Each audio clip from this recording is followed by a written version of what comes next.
Hello. So it's been a month since I did my last video. Um, I played some Knave in a Dark Souls world and somehow I got stuck. I just didn't feel like playing this month. But I've been reading a bit and I got this book.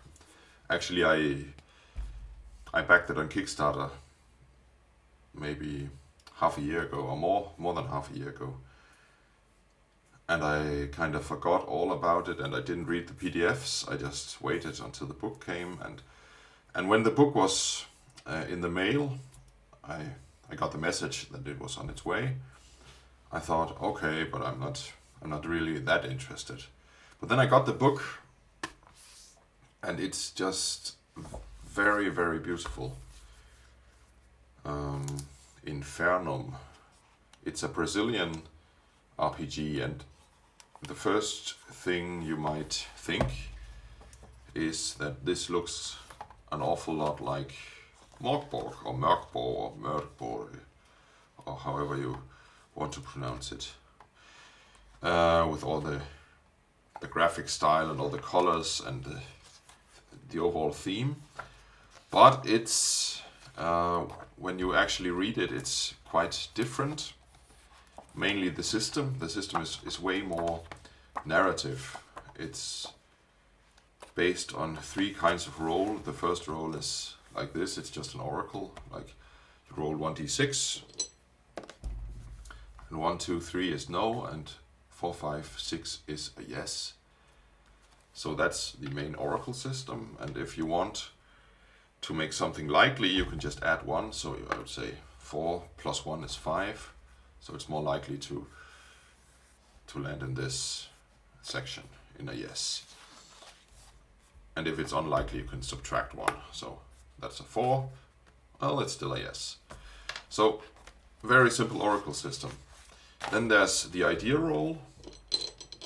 You roll 2d6 for a verb. So I got a 5 and a 5. That's 5. 5 make. And then I roll again. 3, 1, failure. So make failure. So that's like a spark table or an idea table, like in Mythic actually. So you make a failure. You sabotage a machinery of some kind maybe. So that was the second one. And the last roll is I think it's called the skill roll. To see what happens roll. I don't know what it's called, it doesn't matter. You roll 3d6 and then every die has a meaning. So 1, 2, 4. A result of 1 is a doom, so I got 1 doom. 2 is a neutral event.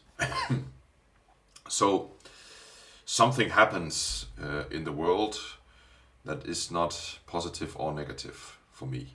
So it's a neutral event. I don't know what. It depends on the situation. And the 4 is a deed. A 4 and a 5 is a deed. And the 2 or 3 is a neutral. So a deed is something you succeed at. So if you try to jump a chasm, you succeed at jumping that chasm. There's also a neutral event, so maybe there's a door on the other side. Or sunlight comes through, or there's a fish, or whatever, I don't know. And then if you roll a 6, it's a miracle. You need a miracle if you try to do something supernatural, some kind of ritual or magic, and otherwise something positive happens to you. So jumping a chasm, you succeed and there's... Well, actually, maybe you don't succeed because you didn't get a deed. You can't jump it quite yet, but you're not falling into the chasm. But on the other side, there's a treasure chest or something like that. And also the doom could mean that there's an enemy on the other side, or some enemies are jumping into the room through an open door. So like the 5 and 6 are things in the world, a negative thing and a positive thing happening in the world, and in between there's you trying to get a 4 or 5 to succeed at stuff. And if you have a fortune, that means if you're good at something, like good at jumping, for instance, a miracle cancels a doom. So I rolled a doom, and maybe, let's say I rolled a deed, and I rolled the miracle. And I'm good at jumping, so this one cancels out the 1, and now I jump the chasm, and there's no monster on the other side, but there's a treasure chest. Also, if you have a misfortune, something you're bad at, maybe I'm bad at jumping, I still make it, but the doom cancels out the miracle, so there's no treasure chest anymore, but there's an enemy instead. Maybe the treasure chest was a mimic, stuff like that. So that's the basic 3 rolls of this system. If you ever roll 3 6s, you die. You don't have hit points. You have something similar, I'll come to that later on. But if you roll 3d6, you die. And there's also some kind of reroll mechanic, so if you roll 2 6s and a 3, and you want this to be a deed instead, like a 4 and a 4 or 5, you can try rerolling it. I don't remember the mechanic, I'll get to that. And you roll it, or 3 again. But if you then rolled a 6, you're unlucky, you die. So however you get to the 3 6s, you will die. So yeah, dooms. If it made sense for the fiction, a doom may impose a torment on a character. Oh yeah, a torment is like a new misfortune. Something you write on your character sheet, like I break my leg because I rolled a doom. So I jump the chasm, there's a treasure chest, and I make it with the deed. I jump the chasm. I don't have the jump fortune, let's say that, and I rolled a doom. So I break my leg when I land. And then I write on my character sheet, broken leg, and that will give me a negative, like a misfortune next time. So if I jump the next chasm, the 1 would cancel out my miracle. So the treasure chest is empty because I have my broken leg. So that's basically how that works. And then also, I'll just show the character sheet. Whenever you roll a 1, a doom, you will cross out one of these squares on dooms. When you have 6 squares, you meet one of the 4 horsemen who will give you a curse, like the apocalyptic horsemen from the Revelations in the Bible. And you just write the curse on here. And you delete all your dooms, but next time you get 6 dooms, you're permanently dead. So you have this 1 extra life.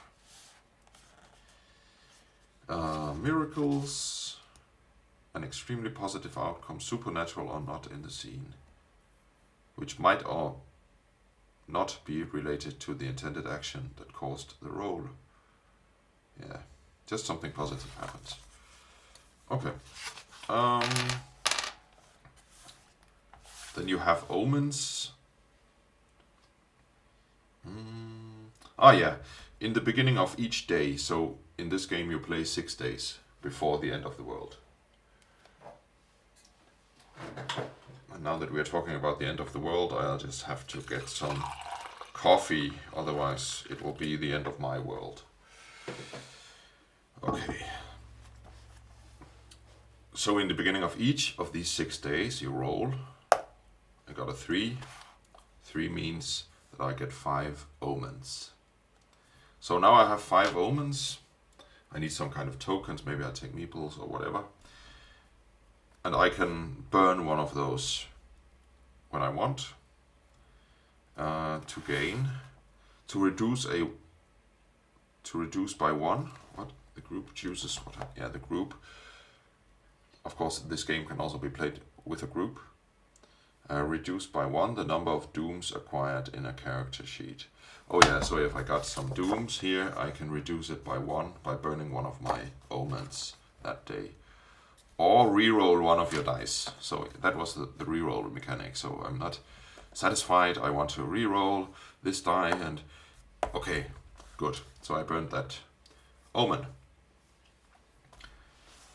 And you get between 4 and 6 omens a day. And every day it resets, so you can't keep the omens for the next day.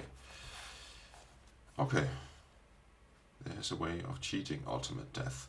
Ah yeah. If you die, if you roll 3 6s, you die. But you can burn 3 omens and somehow cheat death. And you have to narrate that somehow using yes/no questions with 1d6 or the idea tables with 2d6. Challenges. You can have a challenge like a big enemy instead of just succeeding with a deed in killing the skeleton. It could be a giant skeleton. It has like 3 points of challenge instead. It's like hit points basically. So it's got 3 it's got 3 challenges. Or it could be a group of enemies, like a horde of zombies or skeletons. They have a challenge of 3, and it could be a difficult journey over some mountains even, or a climb up some nasty slippery stairs. Could also be maybe a challenge of 2. And then you would need not just 1 deed, but 1 deed would reduce it by 1. So you would need 3 deeds. But if you get maybe like this, some neutral event happens and you get 2 deeds, you can reduce it by 2, down to 1. So next time you can take the challenge with 1 deed. And if you roll a miracle at like a 6, you reduce it by 2. So this would be enough. Like a deed and a miracle, that would be 3. Okay. You cleared the challenge. I think that was the rules. Then there's the thing about this game is it has this strongly implied setting, which is, I think it's quite different from Mörk Borg actually, because Mörk Borg is very doom metal and heavy metal inspired, and this is more medieval, biblical inspired. It has some quotes from the Bible, from the Revelations, and it's just very dark medieval stuff. Also, of course, campy and tongue-in-cheek like Mörk Borg, but still. So like, what equipment do you carry? You have to roll 3d6. I think so. That's 18. Yeah, from 3 to 18, that's 3d6, so 9. 11, I would get a pot, some vegetables and vials with varied seasonings. Or I would get, that's 11 again. Oh yeah, and during character creation you have some kind of points, I think, where you can add to your result. So I burn all my points and I get 15. A bestiary with some pages missing, a stole and a rosary. Okay. And of course there's a human femur, like in Mörk Borg.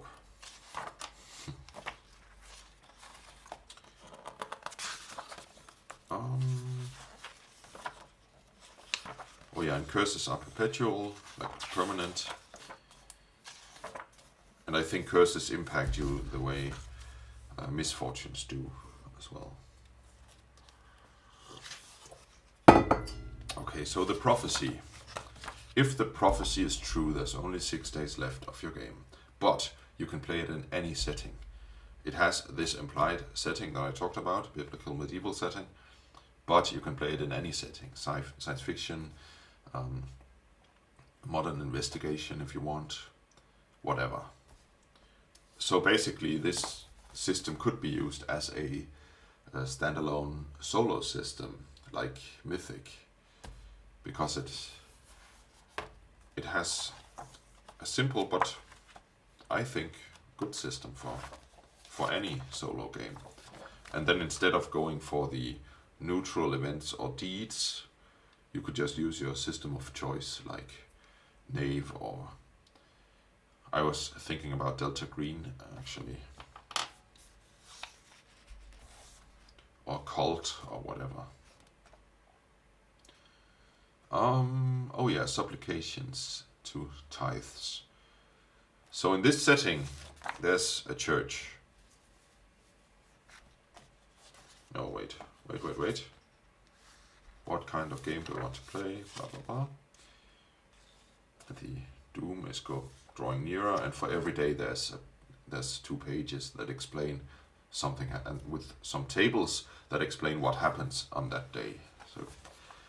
So it has that gameplay loop that you play one session is one day, and then you see what happens the next day, and you have to make it to the end, to the place that is safe, some kind of safe place, some kind of new kingdom where the righteous will go to build a new world or whatever. It could be, if it's a zombie apocalypse, it could be you go to the research facility where humanity lives on until they get a cure for the zombie virus or whatever. And then the fallen ones are the monsters of this world. They can be, they can take any shape, any size, any shape. All kinds of monsters, they are the fallen ones. Winged creatures that fell from the sky. Like the angels in the Bible that fall from the sky. And they start wreaking havoc. And they destroyed humanity's last bastion. That could be a big castle, or the big capital of the world, or the big metropolis of the modern world, or whatever. Somehow it all fell, and that's where the game starts, and you are on the run to this new place, and you just try to survive so long. You can also play around the town, and then there's like missions called supplications in the church, like a board where people put up their prayers. It's like a prayer board. The famous prayer boards show job offers for those who, as it's been already said, are brave or fool enough to commit to it. Many people are willing to face death, since there isn't much to lose. If the prophecy is true, the end is near. So it's all kind of random people offering money. If you go solve their problem, they are being disturbed by the fallen ones. Maybe there's a fallen one in their basement of their inn, whatever. There's a crack in the floor under their inn, and now they want someone to go investigate and destroy the fallen ones down there. So that would be normally something they would ask the church to pray for, but now it's a mission. So you can go to that prayer board and take the note and say, I'm going to do this. Okay. And whenever you do this, you roll 2d6 to generate an idea from the ideas table, and you're going to ask questions. Is it about this? You can ask yes/no questions. So it's like, I think it's a cool system.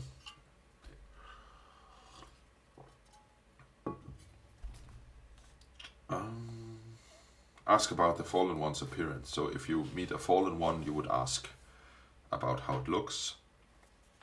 Like example, is it big? Does it have wings? Does it possess any human traits? And you can just ask yes/no questions. And also its powers. Does it control shadows? Does it blend into bend any elements? Does it fly? And so on. Then of course you can play it solo or cooperatively, or guided game, traditional RPG game. Okay.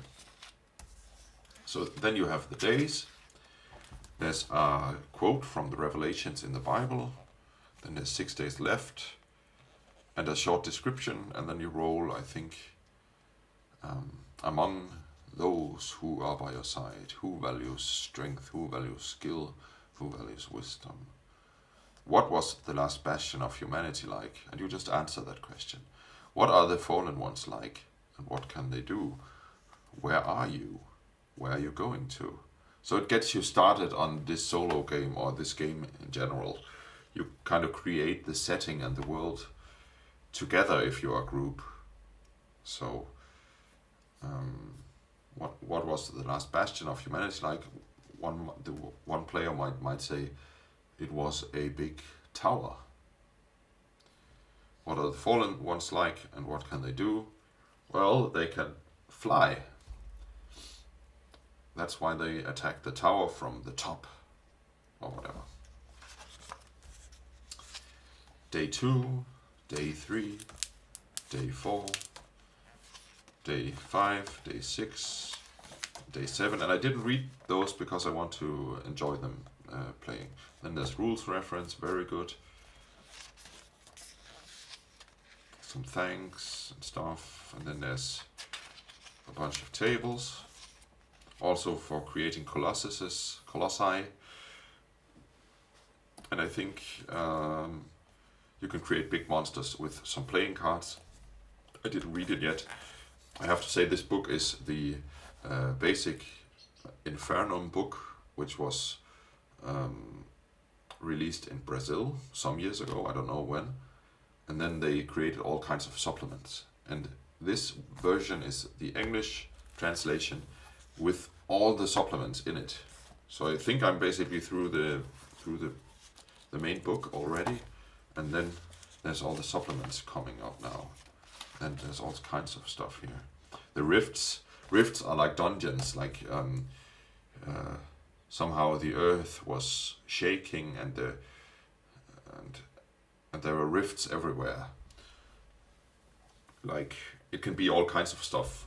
Caves, cracks in the earth, holes in the ground, whatever you want. It's just rifts is just a term to like encapsulate all of those. And then you roll for how many challenges there are in a rift. And for each challenge you roll how difficult it is, like like I did with the big die before. But I think I'll get to that. The key is some kind of safety tool. This is like Doom, Miracle, Neutral, and Deed. I don't know why I should use that. The Soul supplement is basically Souls-like. Whenever you kill a challenge or a monster, you collect its soul, and you can spend that soul to you can burn it to make your result better. So if you roll a neutral event, you can burn a soul and you get to a deed instead. So it's Dark Souls inspired, this supplement.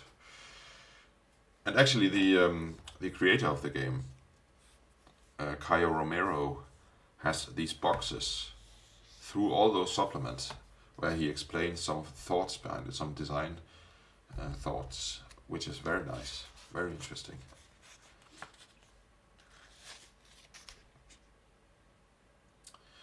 Yeah, challenges, it's the same as before. To overcome a challenge, it's necessary to reduce its difficulty to 0. So it was called a difficulty, which makes sense. And Rifts was also a supplement. You would roll 2d6 to see how many challenges will I find ahead, or 3d6 if you like more challenges. So there would be 7 challenges, and to learn details about the rift, you can ask questions with 1d6 or generate ideas with 2d6 as usual. So what kind of place is it?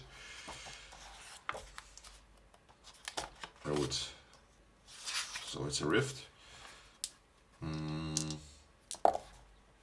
5-6 is betray.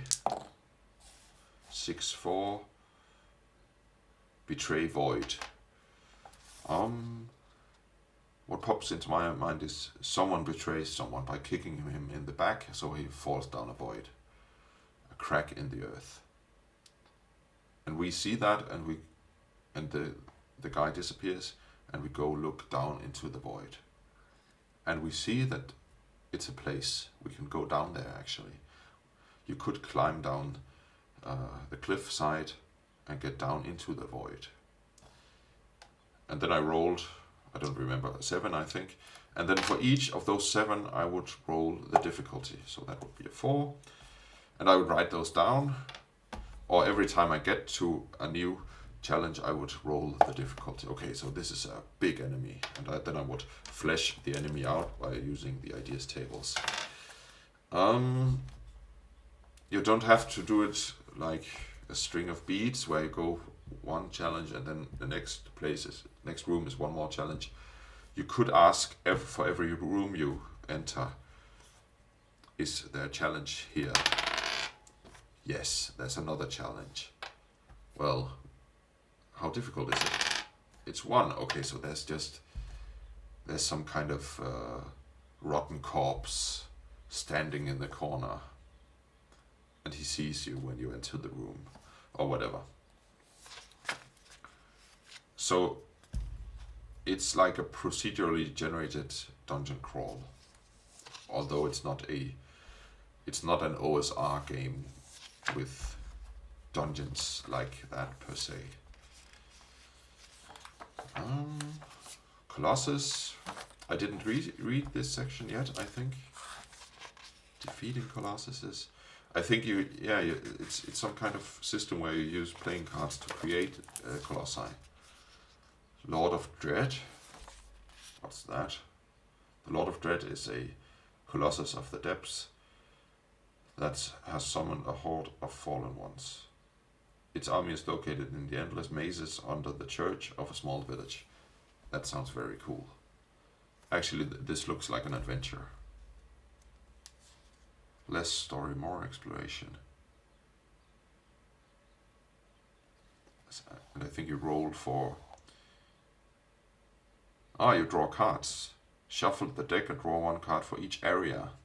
Beginning with... That's very cool, actually. Normally I'm not that much into playing cards, but I have to open my new bag. I got this new very nice leather bag, and inside I got another bag because I have printed out some mythic tables. And then in this bag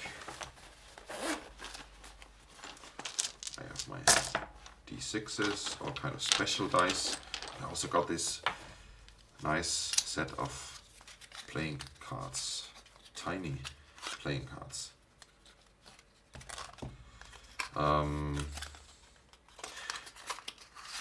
I didn't think very highly of or about playing cards before, but I watched a video. I can put a link in the description if I remember. It was the YouTube channel Polygon, where they talked about solitaire and playing cards, and about some of the math behind playing cards. Because if you shuffle this deck of playing cards, and I'm not good at shuffling, if you do that trick, where you do this and you actually shuffle it, if you do that 7 times, the deck is properly randomized, and the number of possible combinations is bigger than the number of atoms on Earth. So whenever you shuffle a deck of playing cards properly, you will have a deck of playing cards that is shuffled in a way that has never existed before. And that's crazy. So every shuffling of playing cards is unique in world history.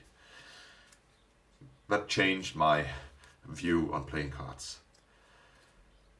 So yeah, I guess you create the dungeon by pulling cards. So Queen, there's a secret passage nearby. That's very cool. I'm looking forward to reading this. I like it very much. When I read the basic book, the system, I thought this is simple, this is very nice. And then I thought that's maybe it. How can they still surprise me? And then they came with all these cool supplements. And it just blew me away.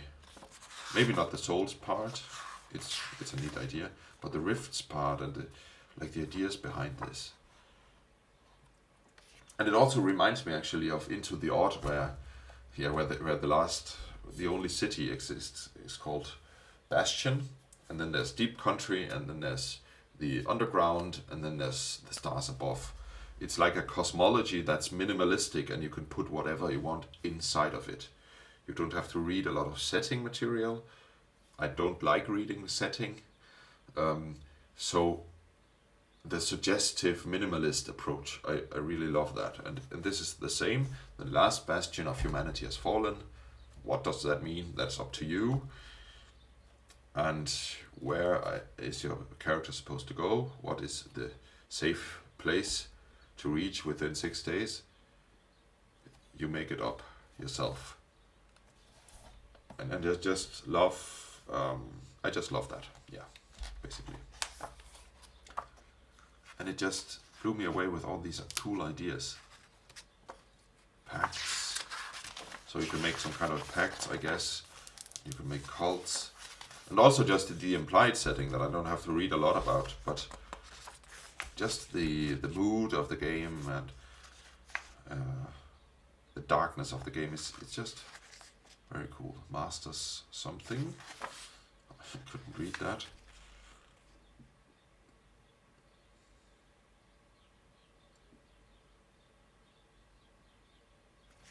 I guess it's some kind of GM section.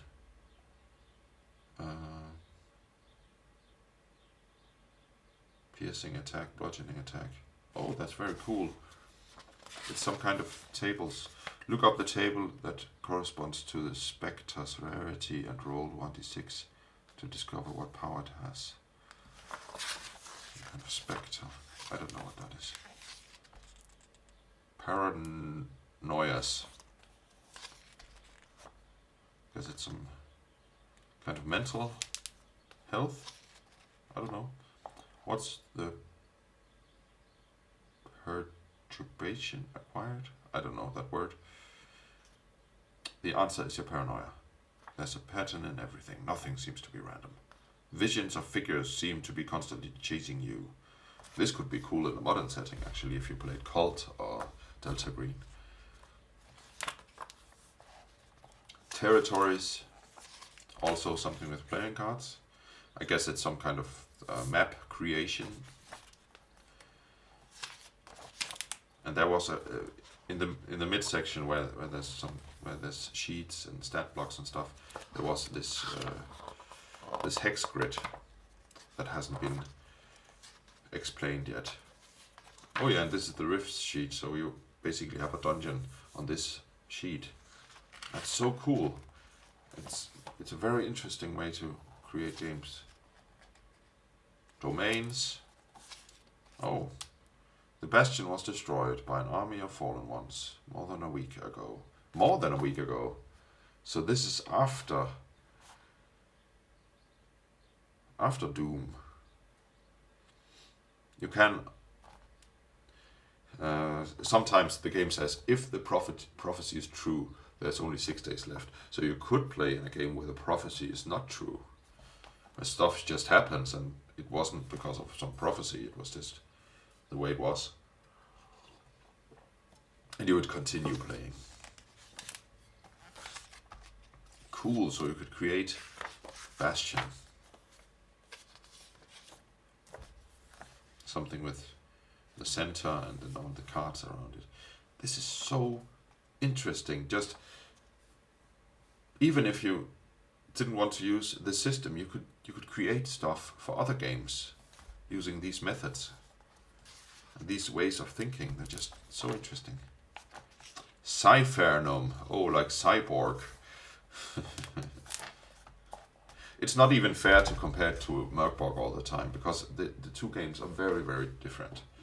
They have a similar look, but they're very different in approach and in the philosophy behind it. This is a very narrative game, and Mörk Borg is very OSR inspired. It's two very different approaches to role-playing games. Because in this, you might meet a bunch of skeletons. Okay, we're gonna beat them up. I'm gonna beat them up. Okay, I'm burning one of my, what are they called? Omens. So this becomes a 4. So now there's 2 neutral events, and I succeed at beating the skeletons up. And then I would just narrate. I would describe how I beat up the skeletons, and that's it. I wouldn't do like, I want to hit it. Okay, I hit the armor class and then see how much damage. Okay, it's got 1 hit point left. It's a very different approach from that. And I guess this is Cyberpunk. Very cool. Infaernum. In these rules, you'll learn to adventure using a deck of cards instead of dice in the last days. They'll cover alternative mechanics to roll 1, 2, or 3d6 using a standard 52 card deck. That's interesting, because, yeah, like I said, cards are more interesting than I thought. And you could, like if you sit in a public place, instead of sitting there rolling dice, that looks a bit stranger than people playing cards by themselves, because people have been doing that for ages, like solitaire and stuff. So you could easily do that. It would still look like some kind of divination. You sit with this occult looking book and you would play with cards, but whatever. So yeah, you can exchange the dice for cards. Arcana. Oh yeah, in Arcana you can use tarot cards, which is also cool. So you can finally bust out your old tarot cards. Actually, these are not old. I bought them recently and I haven't used them at all. So very cool. You could use the big Arcana, or what are they called? The Arcana. Yeah, for the ideas table. Nice.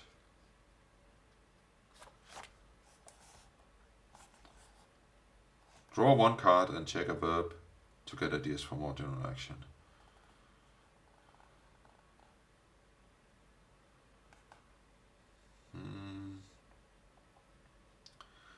I hope this is only generating numbers basically, and then on the table. I would rather do something like having the tarot card itself giving you some inspiration just from the picture and the name, so you wouldn't have to look into a table. So every time you would get something new, like this time I look at this picture and I was just looking at the plant. That was actually, the staff was the first thing, and then I looked at the plants over here. I haven't looked at those before, so I would interpret it as there's an object in the woods. Maybe. I think that's more interesting, the use of tarot cards. This I can't read. Chaos.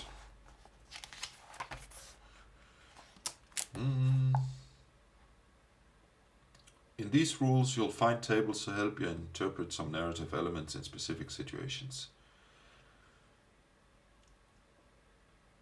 Considering the fiction, roll 1d6 and check the result on the appropriate table. What happens upon rolling a doom? So I jump the chasm, I roll the doom, I roll a 1. A new event or element enters the scene. Why is it bad? So an enemy comes into the room. Why is it bad? It's bad because it has a rusty old sword. What happens upon rolling neutral events? So I got those 2 neutral events and I jumped the chasm with a deed. So I'd roll for the 1 neutral event, something extremely unexpected happens in the scene. Why is it so surprising? Like an old friend shows up. No, that's positive, that's not neutral. The chasm. When I jump the chasm, I look down the chasm and it's not a chasm. It's actually only like 2 feet deep. It's just very dark soil down there. So it's not deep at all. What will an NPC do next during a confrontation? They will use an almost inexplicable ability or power. So the guy who was kicked down the chasm, he, I don't know, jumps out the chasm. I don't know, but it's interesting. It's like all those tables in Mythic where you can to generate the random events and stuff. So it has all that. Because in the beginning, when I read just the basic system, I thought, yeah, but then I would combine it with Mythic and with the NPC list and the threats list and so on. But this has actually got some of that to create those random situations. So it's not just free form, because that can also be limiting or paralyzing. Anything can happen. Okay, I don't know what happens then. When approached for the first time, what's the behavior of an NPC? Oh, it's just a reaction table. What's the main goal of a prayer board's supplication? A lot of the depths has taken over a territory. What should be done with this colossus? Okay, so some kind of colossus has taken over a village nearby. Interesting. Sacred tentacles. Before or after the first sign of the prophecy's fulfillment, this supplication is advertised on some of the temple's boards, prayer board. It contains the following information. Some tombs of the local graveyard are being violated. Graves are being reopened after some time. The corpses keep going missing, and no one knows for sure why this has happened. Okay, so this is an adventure. Hypotheses, that's interesting. Choose or roll 1d6 for one of the following hypotheses, and then play to understand if it's true in the fiction. 3. Only corpses with specific characteristics have disappeared. So only young men, or only dead priests, or whatever. When at least one hypothesis is revealed as true, you can either advance to the resolution or keep playing to discover if any other hypothesis can grant extra details about this application. Don't ask direct questions, and so on. Okay. Resolution. A group of fanatical cultists is using corpses and we're missing blah blah. What are they doing with the corpses? What does this location look like? Cool. I'm just thinking, because there's a little picture here of a church, and it says, what does this location look like? Of course, you're going to describe some location from your imagination, but I was thinking about this little church. So you could have some pictures. You could have pictures of buildings and places you cut out of old books and use them for inspiration. That's interesting. Possible challenges. Fanatical cultist. Difficulty of 5. Animated corpse, difficulty 3. Sacred tentacle. The infernal generator of fallen ones. The infernal flowchart. The Infernal Oracle of the End. The Infernal Point Crawl. Oh, points of interest are locations where the player characters can visit in each territory. To create points of interest in the territory in which the playable characters are, roll 3d6 over a sheet of paper. Mark where the dice have landed over the sheet of paper. That's cool. And then you roll. So a doom would be there's some kind of danger in this place, and a miracle there's something very useful for the player characters in this place. Interesting. So it's world creation methods. The infernal pentagram, some kind of distance system, I guess. Infernal frostum. This is a preview of the rules of Frostum, Infernum sequel. Interesting. The apocalypse happened 1,000 years ago. There are few humans left and many fallen ones populating the ruins of the world. In addition, there are carcasses scattered at random locations, bodies that for some reason don't rot until you possess them. You are an immortal, a memoryless breath of life that takes these carcasses to explore the ruins and retrieve the past. Okay, so it's some kind of ghost RPG where you possess old corpses to discover the world. I'm gonna get that game, I'm sure about that. Not because the setting would interest me that much, but because I just think there's so much interesting game philosophy in this game. It's so inspiring and interesting. You should really get this game.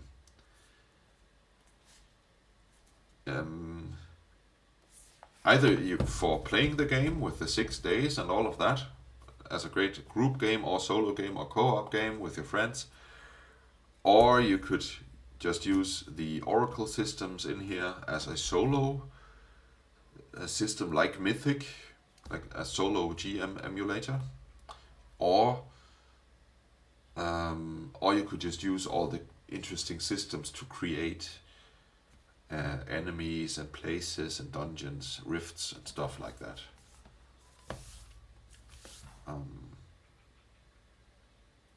And I think one of the interesting thing about challenges and its difficulty is, like, it's got a challenge of 4, and I roll a deed, but the thing I'm doing is not necessarily attacking the beast. Maybe I'm trying to outrun it in its own lair.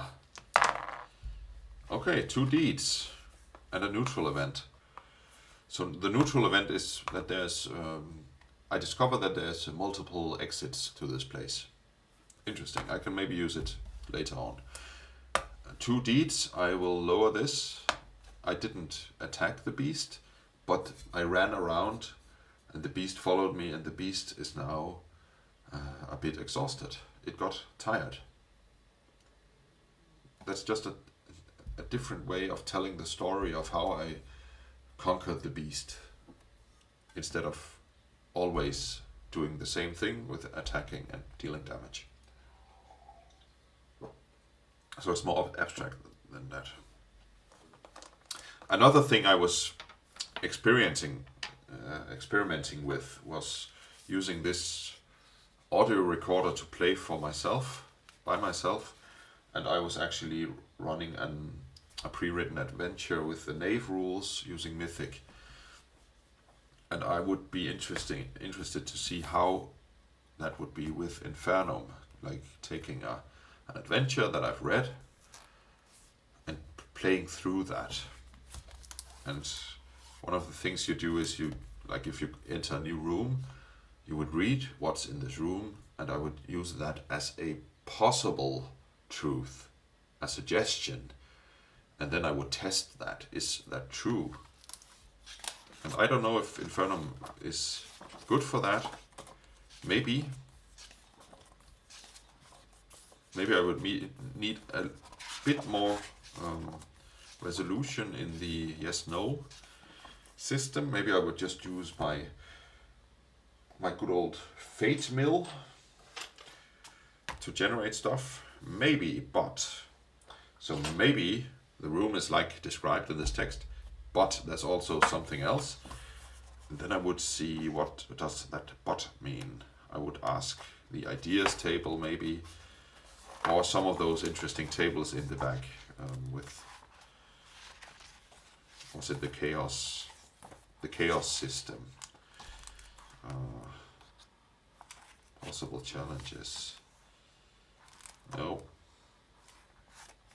What's the main goal? No. What approach?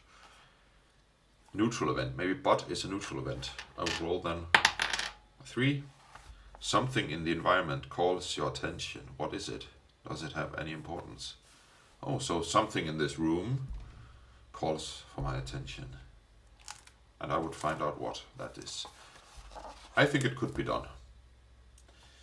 And the cool thing about this is that